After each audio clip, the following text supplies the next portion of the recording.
Mungu ana mpango mwema jioni ya siku ya leo.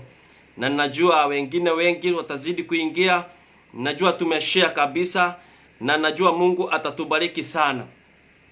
Jioni ya leo ni jioni ya pili ya wiki hii. Maana tulianza jana na tukaguzia mambo kuhusiana na vita vya kiroho. Na najua kwamba wewe ambaye uliweza kutufuatilia umesaidika, na hata jioni ya leo utazidi kusaidika, maana Mungu atazidi kuwa pamoja na sisi. Asante sana Eliud Cherituju. Mungu akubariki sana kwa kujiuka pamoja na sisi. God is good all the time. Huyo ni Mungu. Mungu wetu yuko pamoja na sisi, atatubariki sana siku ya leo. Jana tulikuwa tunaongea kuhusu kupigana vita vya kiroho, na kuna mambo mengi sana ambayo tuliyaongea jana, na tukasema ni vizuri mtu kujua mahali pake pa kupigania vita. Maana ukienda katika uwanja wa mwenyewe, bila shaka utaweza kushindwa. Mwanajeshi wa majini akikuja kupigania nchi kavu atashindwa. Maana hataweza kutembea katika mimba, hataweza kutembea na tumbo kichakani. Ni si ati ya kwamba hajafundishwa, lakini hajazoea. Maana yeye amezoea vita vya majini. Mwanajeshi wa hewani akienda majini atashindwa. Ni kwa sababu kuna mambo hajazoea na hata mengine hayajui. Kwa hivyo ni lazima wafundishwe kulingana na mahali watapigania. Na sisi wa Kristo vile vile ni lazima tujifundishe na tuweze kuzoea vita, na tuweze kujua ni kiwanja gani ambacho tutapigania, ni wapi tutasimama ili tuweze kushinda na tuweze kuwa washindi. Na nikakuuliza swali moja siku ya jana: do you want to be a victor or you want to be a victim? Do you want to be a victor or do you want to be a victim? Victim ni kumaanisha labda umeshindwa, mwingine amejeruhiwa, hauna sasa mbele wala nyuma, maana vita imekukalia mpaka unakuwa victim. Na kwa hivyo Wakristo, na vile tumeokolewa na Bwana, na vile tumewekwa na tukawekwa katika uwanja wa vita, na vile Mungu ametupatia Roho Mtakatifu aweze kutusaidia, ninakuhakikishia ya kwamba tunatarajiwa tushinde vita kila siku. Maana kila siku ni siku ya vita kwa Mkristo. Lazima ushinde kila siku, maana kila siku ni siku ya vita kwa Mkristo. Bwana wabariki sana. Siku ya leo ningependa tuongee kidogo sana kuhusu vita vya kidunia ama vita vya duniani, world war. Maana jana tuliongea kuhusu vita vya rohoni, vita vya hewani, vita vya angani, na leo ningependa tuangalie vita vya hapa duniani, vita vya mambo ambayo yametuzingira. Jana tulikuwa tunasema kama hauwezi kuwa ndani ya roho, hautaweza kupigana vita vya angani. Ni kwa sababu hazionekani, hauwezi ukaona. Ni kama vile tunapigana na corona haionekani, lakini kuna mambo tumeambiwa ni lazima tuyafanye ili tuweze kujikinga na corona. Ni lazima tuyafanye. Vaa mask, sanitize, kaa kando na mtu. Yani ni lazima ufanye haya mambo yote ili uweze kujikinga na corona. Kwa hivyo huioni, lakini umewekwa hiyo imani ya kwamba kuna corona na unaamini kuna corona, kwa hivyo unavaa mask. Na kama wewe unaamini kuna corona na huioni, je, kwa nini uwezi ukaamini ya kwamba kuna vita za kiroho hata kama huzioni, na ukubali kuzipigana na ushindane na upiganie maisha yako? Bwana asifiwe sana. Kama tuko pamoja, niandikie unanipata vizuri, nitakuona hapa. Bwana atubariki sana. Naona ikamandi Kedi Irene anaitwa na Caroline Wageshi. Mwambia kuje tumfundishe jinsi ya kuwa victor. Hatutaki victims katika ushirika wetu. Hatutaki kuwa na victims katika ufalme wa Mungu, kwa sababu hatujaitwa kushindwa, hatujaitwa kupigana tujeruhiwe. Tumeitwa kupigana tushinde, tumeitwa kupigana na tusimame, tupigania ufalme wetu na ufalme wa Mungu. Leo nataka tuangalie yale mambo ambayo yametuzingira. Yale mambo tuko nayo tunayaona, lakini yanatuumiza kila wakati. Yanatupiga ndani ya mioyo yetu, yanatuumiza katika maisha yetu ya roho, yanatuumiza katika maisha yetu ya Kristo. Mengine tunajua tunapuuza, mengine hatujui. Kwa hivyo tunajikuta katika shinda kila wakati, ni kwa sababu hatuelewi na hatujui. Biblia inasema tuongozwe na neno la Mungu kwenye kitabu cha Warumi, Romans chapter 12 and verse 2. Romans 12 verse 2. Niandikie hapo Romans 12 and verse 2. Biblia inasema hivi. Wacha nisome Biblia yangu ya Kizungu.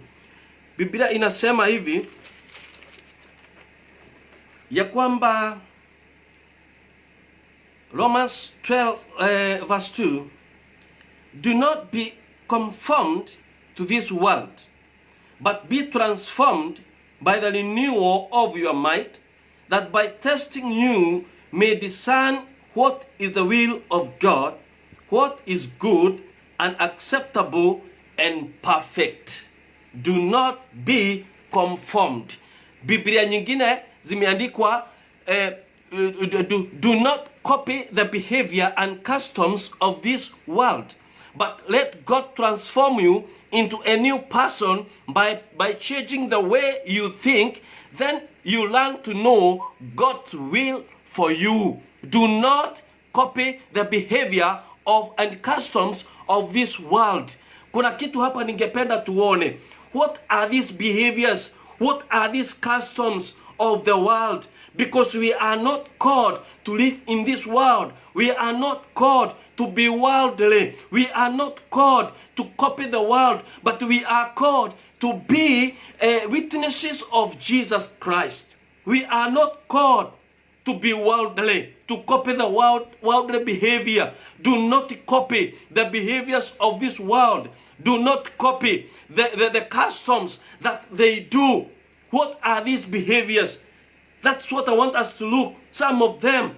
We may not see all of them, but I want us to look some of them. What are these behaviors that we are told by the Bible not to copy? But God does not want us to copy them, because if we copy them, tutakuwa kama dunia, tutakuwa kama ulimwengu, tutakuwa kama watu ambao ni wa hapa duniani. Kwa sababu Biblia inasema we are not called to be here in this world, but we are called just to be witnesses, and then we shall go home. Lakini ukifika huko nyumbani utaonyeshana ulifanya nini. Ndio maana ninataka kukuonyesha jinsi ya kupigana vitu ambazo zimekukaribia, kwa sababu kuna tabia nyingi sana za kiulimwengu ambazo zimezunguka Wakristo, na Wakristo wanakani kama hawataki kujielewa. Sijui kama wewe unajua tabia moja ama mbili ama tatu ambazo unaweza ukaniandikia hapo ya kwamba hizi ni tabia za dunia, lakini Wakristo tunazipenda sana, kwa sababu ni vizuri tujue. Na nitaanza na kuongea na vitu ambazo ziko katika nyumba zetu. Katika nyumba zetu ambazo tunaziona kila wakati. Na wakati mwingine tunaenda tunajipata ya kwamba hata tumenunua vitu, tumezileta katika nyumba zetu, na hizo vitu mahali zimetoka zilikuwa zimefanywa madhabihu, zilikuwa zina link ya mambo ya kishetani, lakini wewe unaenda unakichukua unakileta nyumbani kwako, na hukubuki ya kwamba kuna kitu ambacho kinaweza kuwa kimekifuata, na ukiombea na ukitakase na ukiambia kwamba sasa wewe ni wa hapa na hapa ni kwa Mungu.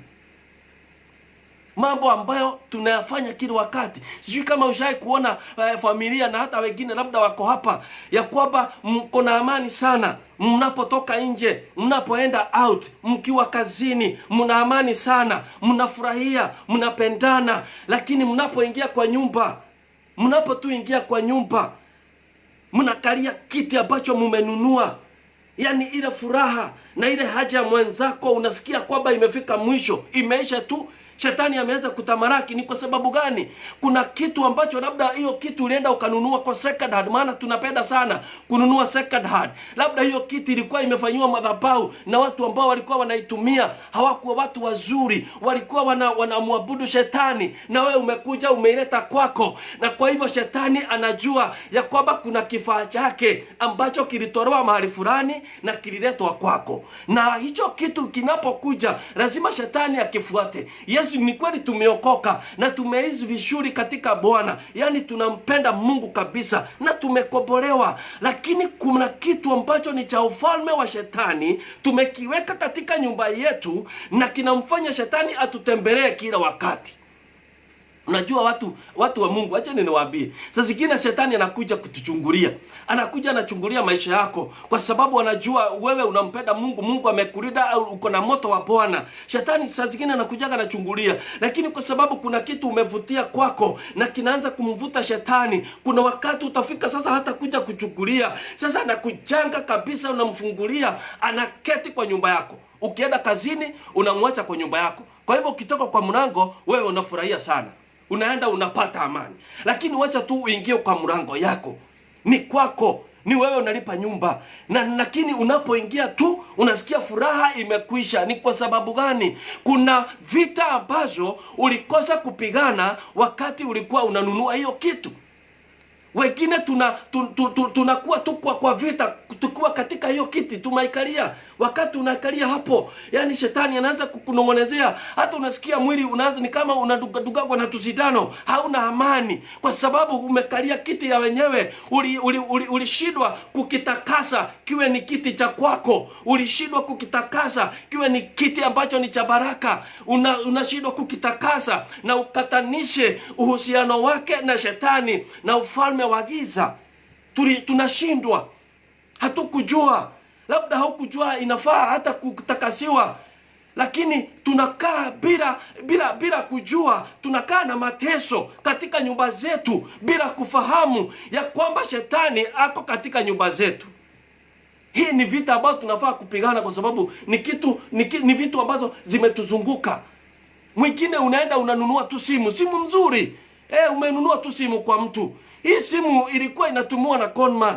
Alikuwa na con watu wa M-Pesa. Wewe mnawajua hawa watu wanatembea huko mitaani, wanakoni watu M-Pesa. Wewe unaenda simu inamtokesha, lakini ishaigizwa mambo ya kishetani. Wewe unaenda unanunua simu, kitu ya kwanza kabla badala kuiombea, wewe ni kuweka line yako, kuweka password, unaweka email yako, simu inafunguka, unaanza kuitumia. Lakini haukupuki ya kwamba labda kuna kitu kinaifuata.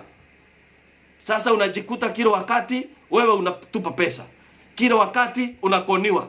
Ukianza kabiashara kanakoniwa, ukiweka kwa M-Pesa kanaibiwa. Ni kwa sababu kuna link umeweka katika maisha yako na haukujua. Ni vizuri saa zingine tujue yale mambo tunayafanya. Tuna vita katika kila wakati na shetani anaweza akatuangamiza na vitu ambazo tuko nazo na hatujui. Simu ya mkononi inaweza ikamaliza tu maisha yako. Wakati tu unapoiwekelea kwa masikio yako, shetani anaanza kuongea na wewe. Unaanza kusikia sauti ambazo hazieleweki. Wengine wanasema hata ukiwauliza watakwambia, nasikianga sauti inaniongeresha, sijui inatoka wapi. Lakini wewe mwenyewe ndiye ulienda na pesa yako, ukainunua, ukakuja nayo, ukaiweka kwako. Wapendwa, najua kuna mtu ananisikiza, kuna mambo ambayo huwa anapitia kama haya na unashindwa, haujui ilikuja namna gani, ilikuaje, ikakushika, ilikuaje, ukaanza kuongereshwa. Unasikia hauna amani kwa nyumba yako, unasikia ni kama unadungadugwa. Yani mambo mingi ambayo hayafai kuwa na Mkristo na mtu ambaye ameamini na mtu ambaye ameokoka. May our minds be transformed to the ways of God. Yes. Our minds may transform. Biblia imesema we change the way we think. The way we think.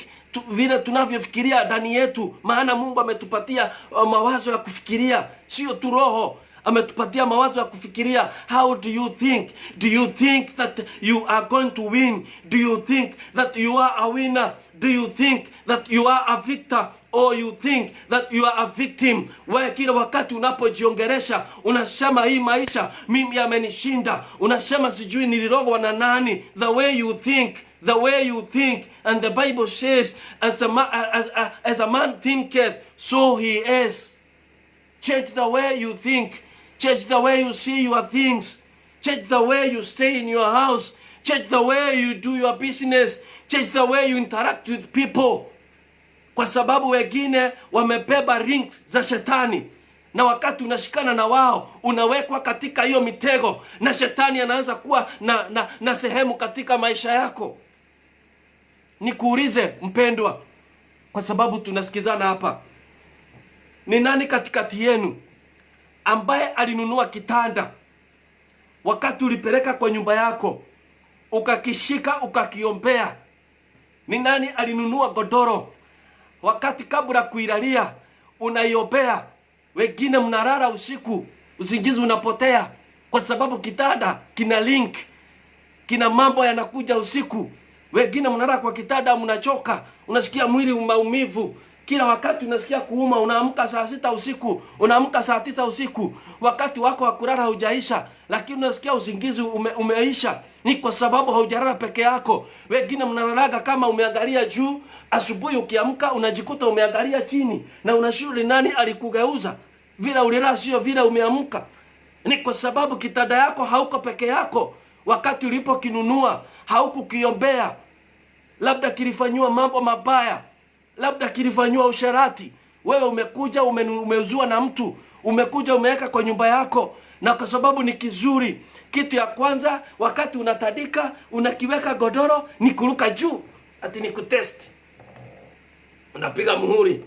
Ile roho ilikuwa unaipiga muhuri, ati sasa tumefika, huku ni kwetu. Wewe wacha hiyo maneno. Wakati ni vizuri saa zingine kila kitu kiko katika nyumba yako kiwe ni kitu ambacho kimetakaswa, kimeombewa, hakina uhusiano na ufalme wa giza, hakina uhusiano na yeyote aliyekitumia mbeleni, hakina uhusiano. Ndio maana saa zingine kuna wakati tulikuwa tunaongea hapa, wakati tulikuwa tunahubiriwa na Reverend, nikaongea kuhusu mambo ya mituba. Mituba hii mnaenda mnanunua nguo, wewe unaenda tu Gikomba, unakuta ni kamera, ati ni nguo kazuri, na unakanunua, unaenda unakavua, alafu wewe unavaa, hata hukufikiria hiyo nguo ilitoka wapi. Labda mwenyewe alikufa, labda mwenyewe alikuwa mchawi, labda mwenyewe alikuwa amevaa hirisi, na hata hiyo nguo ndio aliyokuwa ameenda nayo kwa mganga, na hiyo nguo ikawekwa alama na shetani, na wewe umeenda umeinunua Gikomba. Sio makosa yako, lakini makosa yako ni kuwa umepewa nguvu na mamlaka, kama vile tumeambiwa katika kitabu cha Matthew ya kwamba tumepewa nguvu na mamlaka dhidi ya ulimwengu, lakini haukutumia hiyo nguvu, haukutumia hiyo mamlaka ya kutakaza hiyo nguo na uiampie popote ulipo ushakuenda. Kile chochote ambacho ushafanyishwa, mimi nimekatana, nimekikata, na sasa wewe umebarikiwa na utakuwa wa baraka. Tunaelewana wapendwa? Haleluya. Naona watu wanaenda kuongea ati kuna story ya mtu aliuza nyumba na shetani, aliuziwa nyumba na shetani, lakini akasema apewe mahali atakuwa anahang koti. Hii ni mambo ingine ya ajabu. Unauziwa nyumba na shetani, ati lakini anakuambia wewe unibakishie tu mahali nikwe na hang koti. Sasa nyumba umemuuzia ama ni kukukodesha? Amekukodesha sababu tayari mnakaa na yeye. Wengine wamekodesha shetani nyumba zao, wengine wamekodesha shetani vitanda zao. Shetani analala vizuri kuliko wewe.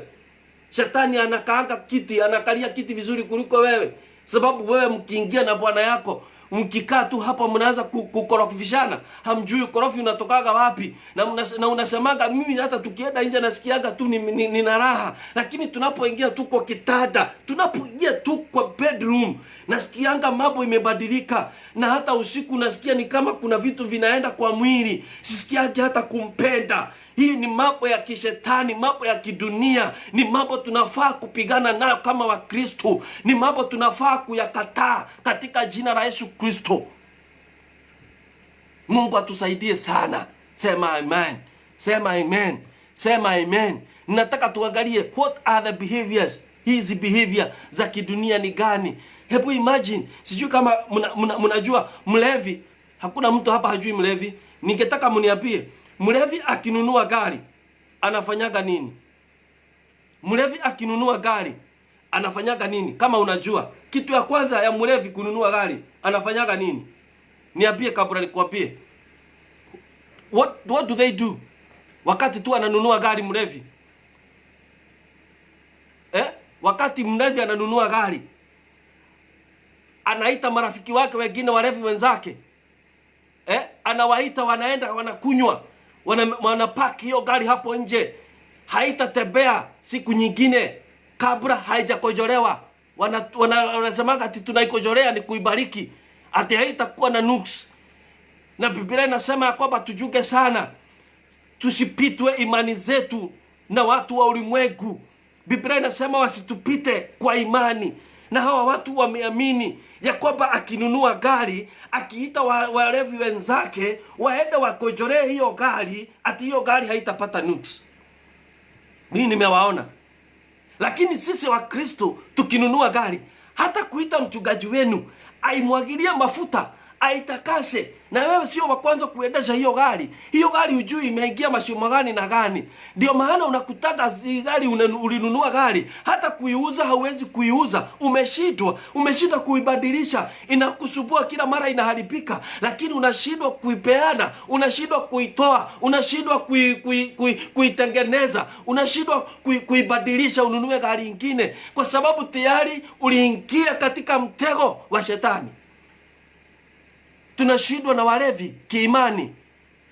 Walevi wanatushida. Wanaitana anapomaliza kujenga nyumba, anaita walevi wenzako, wananunua buzi, wanachinja, wanamwaga damu, wanasema hiyo ni ya kubariki hiyo nyumba. Lakini sisi tunapomaliza nyumba, hata kabla ya kufanya mambo badala ya kuita watu ambao tunashiriki na wao, badala ya kuita wachungaji watubarikie nyumba zetu, badala ya kuwaita katika nyumba zetu, unapohama, hata wacha kujenga, kuhama nyumba ile unakaa. Unapohama unaenda nyumba nyingine. Unajua hiyo nyumba ilikuwa inakiriwa na nani? Ulijua imekuwa imetolewa dhabihu za aina gani? Unajua ilikuwa imefanywa mikosa aina gani? Unajua shetani ako na sehemu gani ya hiyo nyumba? Na wewe unaenda tu unakaa na unaanza kuishi kwa amani. Alafu unaanza kusema, mimi sijui wakati nilihamia kwa hii nyumba ndio naweza kusikia kifua inafungana. Ni kama hii nyumba iko na baridi. Nasikianga ni kama nitatafuta hita, kwa sababu haukutafuta baraka ile ije itakaze hii nyumba. Haukuitisha Roho aje atakaze hii nyumba, avuja madhabahu yote ambayo ilikuwa imefanywa hapo.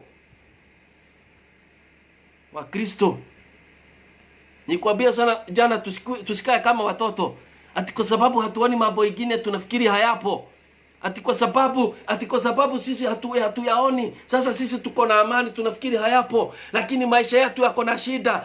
Tunazidi kuteswa, kufinyiliwa na shetani. Zipora sibori. Na kuona unasema amen. Mungu akubariki sana. Ni vizuri tujue hii siri. Kila kitu ulicho nacho kinafaa kuwa kimewakilisha ufalme wa mbinguni.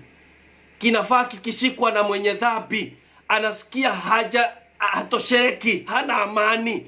Unafaa ukitupa simu, ukipoteza simu, ichukuliwe na mtu, asikie hana amani. Akienda kutoa line, anasikia sitaweza. Akienda kuangalia kama iko na pesa mpesa, anasikia sitaweza, kwa maana imelindwa, iko na moto. Unafaa kuishi nyumba kwamba mwizi akija amekuwa akiiba, lakini akifika kwako, akihuza kwa mlango, anasikia ni kama ameduganduko kwa mkono, anasikia hii siwezi kuingia. Ni kwa maana hii nyumba imelindwa. Kuna malaika wamelinda hii nyumba, kwa sababu wewe uliwaitisha, umewaweka malaika wa Mungu katika nyumba yako. Vita vya duniani lazima tushinde. Ni sisi ambao tutashinda. Ni sisi ambao tutapigana. Tuwe watu wenye hekima, tuwe watu werevu, tuwe watu ambao wanampenda Mungu, tuwe watu wenye kupenda kujua, kupenda ufahamu. Tuache kufanya mambo ambayo yanafanywa na dunia. Wengine hata kuwaheshimu wazazi wetu tulishindwa. Wengine hatuwajulii hali. Wengine hatuna haja na wao. Lakini wacha nikuambie, kuna laana itakao kushika na itakusababisha maisha yako yote yaweza kuwa maisha ya kusumbuliwa na kukataliwa na watu. Hebu nikusomee neno ndio usiseme ati ni mimi ninasema. Hebu tusome Proverb 30 verse 17. Proverb 30 verse 17. Tusikie vile Biblia inasema, ndio ujue ni kwa nini hauonagi baraka zako, hauonagi mambo mengine ikikujia, hauonagi Mungu akikutembelea, hausikiagi. Ni kwa sababu gani? Proverb 30 and verse 17. Biblia inasema hivi, at the eye that mocks, sikia, the eye, not mouth. Ebu imagine, mdomo ndio unaongeanga, lakini Biblia inasema the eye that mocks. Kwa sababu kabla ya umdhihaki mzazi wako ama mtu mwingine, ama ni mzee kuliko wewe, jicho lako kwanza limemkataa, limemchukia. The eye that mocks a father and scorns to obey a mother will be picked out by the ravens of the valley and eaten by the vultures. Sio mimi, ni Biblia inasema. Mambo mengine tunakosa kuyaona. Sisi tumeomba sana, tumefanya mambo ambayo tunafikiria sasa Mungu amefika mahali pa kutubariki, tunasikia ni kama tumeshida, lakini hatujui ya kwamba tulishangolewa macho yalishangolewa. Kwa sababu labda hata mzazi wako mahali anakaa ni kuteseka, anateseka, hana chakula. Hata wakati wa corona hauwezi ukamnunulia mask umtumie avae mask acha kuambukizwa ugonjwa. Hata wakati wa njaa huwezi ukanunua kaunga at least uende umwangalie. Unakaa miezi 12 unaenda kuona mzazi wako Disemba, haujui anaishigi namna gani, hujui anakulaga nini, hujui anakaaga aje. Wewe umekaa vizuri, simu ni ya nguvu, kompyuta uko nayo, lakini mzazi hata kasimu kababe hauwezi ukamnunulia. Ndio asikue anakusubua. Macho yako yamesha kung'olewa. Mungu utakuwa unamuomba, lakini hauwezi ukaona baraka zako. Utakuwa hauwezi ukapata kazi, utakuwa hauwezi ukapata utakuwa hautaona raha. Hata kwa watoto wako watakuwa tu wanakutesa. Kwa sababu gani? Ushang'olewa macho. Hii ni vita ambazo tunafaa kuzipigana hapa. Tujue Biblia, tujue neno la Mungu jinsi linavyotaka sisi tukae na tuishi, ndio tuweze kuendelea vizuri. Tusome kwenye kitabu cha John 17. John 17. John 17:14 to 16. Mtu aniandikia hapo. John 17:14 to 16. Ati mchungaji anasema ati mlevi ananunulia wenzake pombe. Wananunuliwa pombe. Wewe unanunuliaga wa Kristo nini? Wale washirika mnasoma nao kanisani, unapohama nyumba ama kununua kagari, unawanunuliaga nini? Ni nini mnasemaga na wao ndio mbariki hiyo mambo yote? Lazima tujichunge sana. Lazima tujichunge sana. Sana. Atishisha Ntero anasema this is very good topic for me. Good revelation. Mungu akubariki sana na akutendee mambo mema na akusaidie. This is great eye opener. I agree that these things are real. They are very real. Hebu tusome kwenye kitabu cha John 17:14 to 16. Tusikie vile maandiko inasema hapa. John, where are you? John 14. Biblia inasema hivi. Nitasoma na Biblia ya Kiingereza. The Bible says John 17, John 17, 14 to 16. John 17. The Bible says this. I have given them your word. Kama vile nakupatia neno la Mungu. Hivyo ndivyo Yesu anasema. Anaambia Mungu. I have given them your word. And the world, dunia, the world has hated them because they are not of the world. Just I am not of the world. Yani ati nimewapatia neno lako Mungu. Nimewapatia ni Mungu. Ni Yesu anaombea wanafunzi wake wakati alikuwa anataka kuwaacha. Anasema nimewapatia neno lako Mungu. Lakini dunia imewachukia. Dunia imewachukia. Na wewe Mkristo rafiki wa dunia, wacha nikwambia kuna mahali unaenda. kama dunia imekupenda, kama kila mahali ukienda dunia inakufungulia njia, kama hali ukienda hakuna kupingwa, Mkristo umepoteza njia. Unastahili kujirekebisha. Unastahili kujua wakati Yesu alipokuwa anaombea wanafunzi, tayari alikuwa amejua dunia imewakataa. Wewe ni nani dunia ikupende? Wewe ni nani dunia ikupende? Yesu anasema verse 15, I do not ask that you take them out of the world, but that you keep them from the evil one. Sikuombi Mungu, sikuombi kwamba uwatoe hapa duniani, sikuombi uwatoe duniani, lakini ombi langu kwako kwa sababu ya hawa watu ninaowahubiria siku ya leo ni ya kwamba uwasaidie na uwaepushe na shetani. Hiyo ndio ombi langu siku ya leo. Mungu akusaidie wewe dada, Mungu akusaidie ndugu yangu, na kuepusha na mitego ya shetani. Hilo ndilo ombi langu siku ya leo. Kama unaamini pamoja na mimi, andika amen hapo, useme Mungu atanisaidia, ataniepusha na shetani. Biblia inasema hivi, verse 16, they are not of the world, just as I am not of the world. Sanctify them in the truth. Your word is truth. Sanctify them with your word, with truth. Your word is truth. Sanctify them. Mungu awatakase na ukweli, na neno la ukweli kama lile tunasikia siku ya leo. Maana neno la Mungu ni ukweli, ya kwamba sisi sio wa hapa duniani. We are not called to be of the world.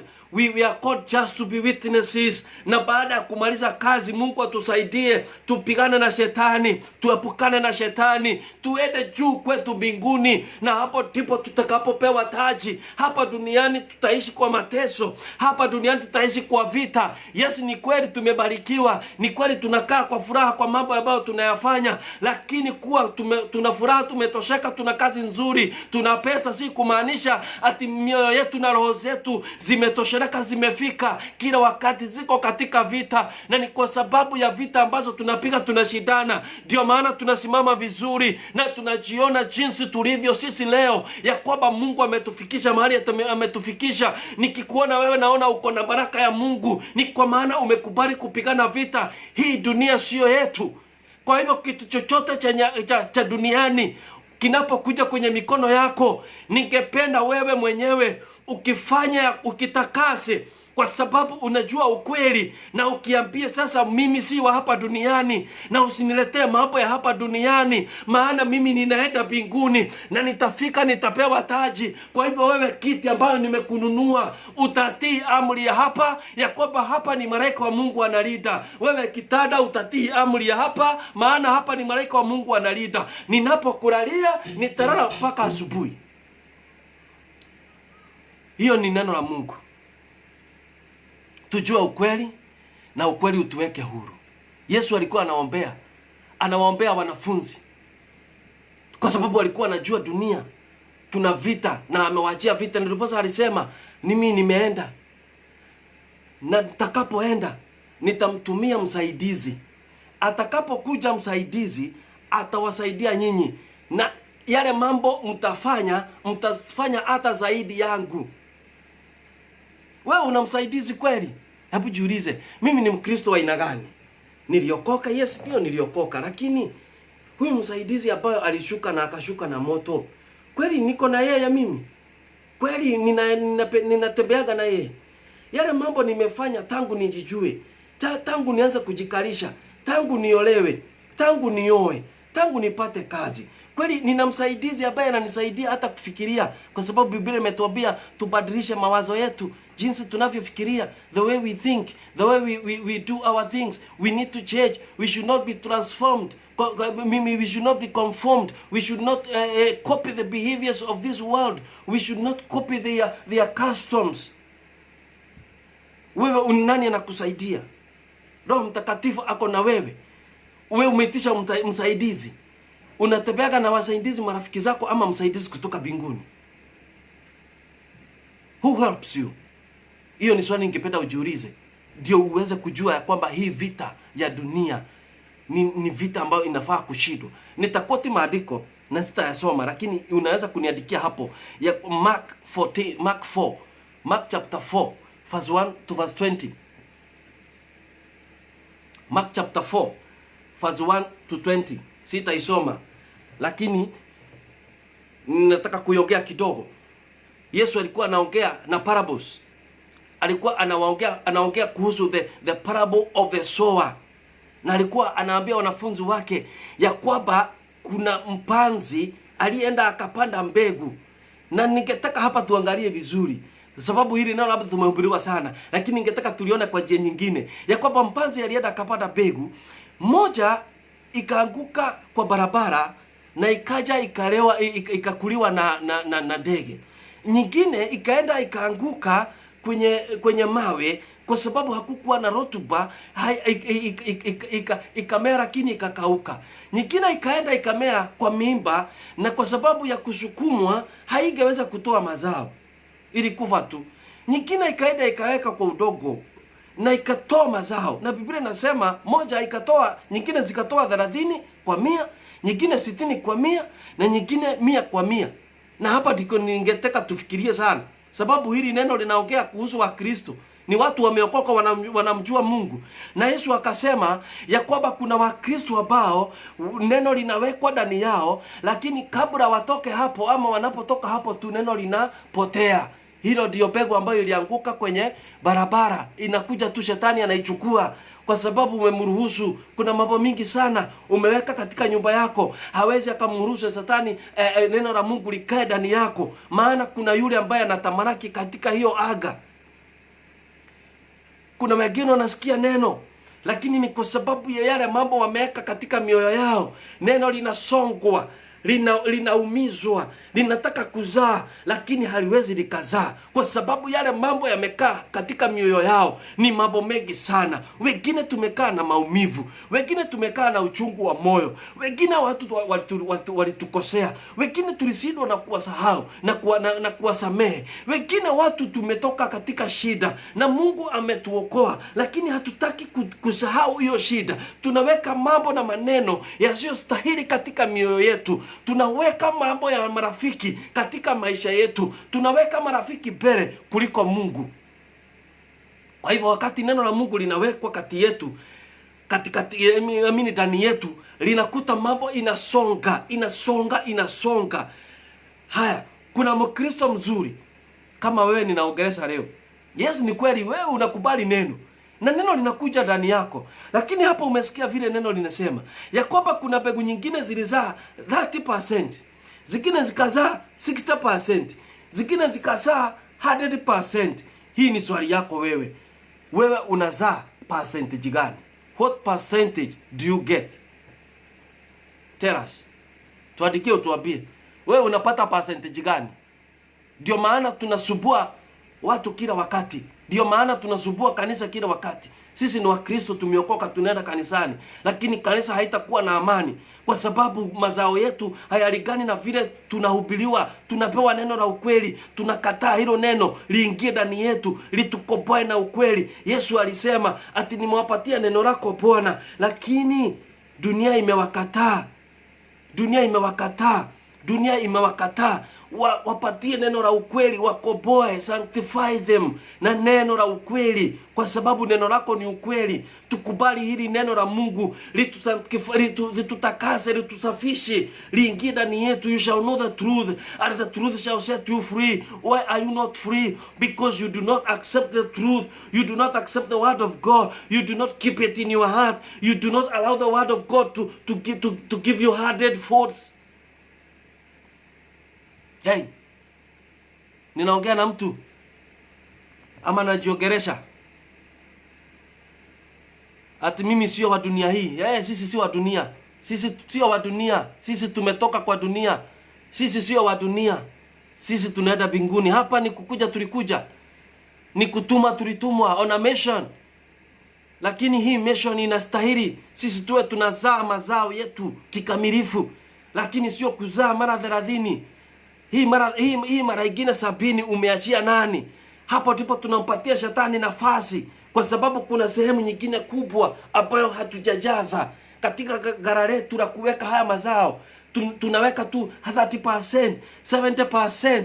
Inaanza sasa kujawa na adui adui anakuja polepole, anaingia polepole, anaingia polepole. 70% adui anakuja, anaanza kukula ile 30%. Ulikuwa Mkristo mzuri, ulikuwa unaomba, ulikuwa unafunga, ulikuwa unajua kuomba vizuri, lakini kwa sababu ulikubali ile 70% ikakaa vacuum, shetani akaanza kuingia, akakula the 30% ambayo inafaa kuwa inaongezeka mpaka ikuwe 100%. May God have mercy on us. May God have mercy on us. Mungu na atusaidie sana. Tusije tukaingia katika tabia za dunia. Vile dunia inafanya, sisi hatutafanya hivyo. Kwa sababu tumeitwa tuibadilishe, sio itubadilishe. Tumeitwa tuigeuze, sio itugeuze. Tumeitwa tuitabirie, sio itutabirie. Tumeitwa sisi kwa sababu ya mambo ya uzima wa milele. Tuonyeshe dunia ya kwamba Kristo alikufa, na kwa sababu ya kukufa kwake ni wewe, ni maisha yako, ni mimi na wewe. Wewe umwambie dunia lazima mjue Yesu, lazima uamini kuna Yesu, kuna wokovu, kuna Roho Mtakatifu, na huko sio kwetu. Hii hapa tu ni kupita, tunapita, tunaenda mbinguni.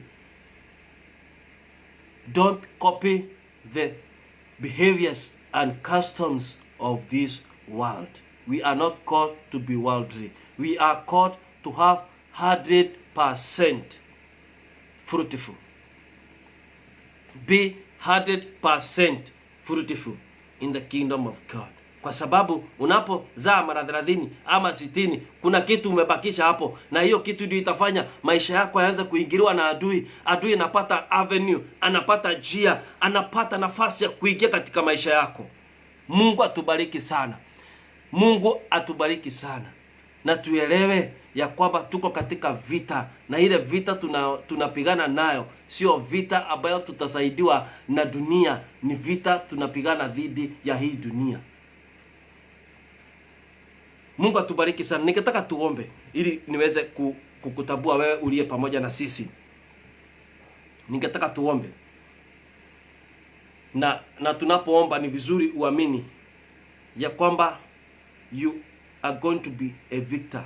Hii mambo ya kushindwa vita, tunashida kila wakati mpaka tunakimbilia kwa wachawi. Hii mambo ndio imefanya Mungu atuache, kwa sababu tumedanganywa na mambo ya dunia. Tunaanza kukopi what the world do. Maana mtu wa dunia anapoweka biashara, anaenda kwa mganga, anapewa cham, anakuja kuweka kwa biashara ndio customer wakuje. Wewe ni Mkristo, alafu mtu wa dunia anakuja kukuambia vile alifanya kwa kazi yake ndio iweze kusimama na kunawiri, ndio vile alifanya kwa mume wake ndio aache kumsubua. Alafu wewe badala ya kumuonyesha uwezo wa Mungu ulio ndani yetu, unakubali akupeleke, na wewe umeokoka. Do not copy what the world do. Hivyo ndivyo ninamaanisha. Kwa hivyo kama wewe unajijua, unajielewa, mwambie Mungu akusamehe. Mwambie Mungu akutakase. Mwambie Mungu, kwa sababu umeshajua neno ya kwamba haufai kufanya zile mambo dunia inafanya. Maana baraka za Mungu ni baraka za kuishi. Baraka za Mungu ni baraka za milele. Wacha tumuombe Mungu na tuweze kuvumilia mpaka wakati Mungu atatubariki. Tuache kukimbizana na mambo ya dunia. Tuache kukimbishana na biashara za watu wa dunia. Tumwamini Mungu ya kwamba atakuja kutubariki na maisha yetu yatasimama vizuri. Baba, katika jina la Yesu Kristo, na kushukuru kwa sababu ya mtazamaji wangu siku ya leo. Ninajua kwamba kuna mambo mengi wamepitia.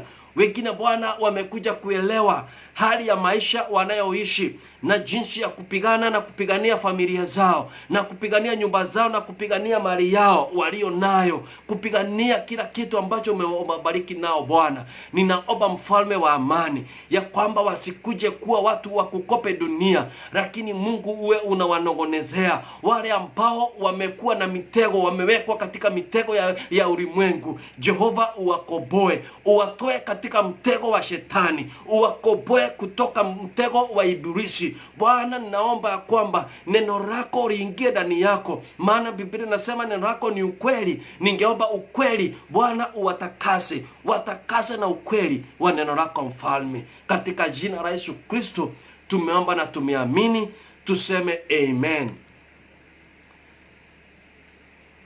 tuseme amen. Mungu atubariki sana. Ninaamini tumejijua, tumejielewa, na Mungu atazidi na kutufahamisha. Ni kwa sababu hajamaliza na sisi. Mungu hajamaliza na wewe. Mungu hajamaliza na maisha yako. Ndio tu ameanza. Unapojua ukweli, ndio tu Mungu ameanza na wewe. Na mahali atakupeleka mbali. Wewe utakayeamini na ufuate neno la Bwana, usiwe kama aliye mbegu iliyopandwa alafu ikapotea kwa barabara na ama ingine ikaanguka kwa mimba. Wewe kuwa mbegu iliyoenda katika rotuba na ikazaa mara 100. Hilo ndilo ombi langu.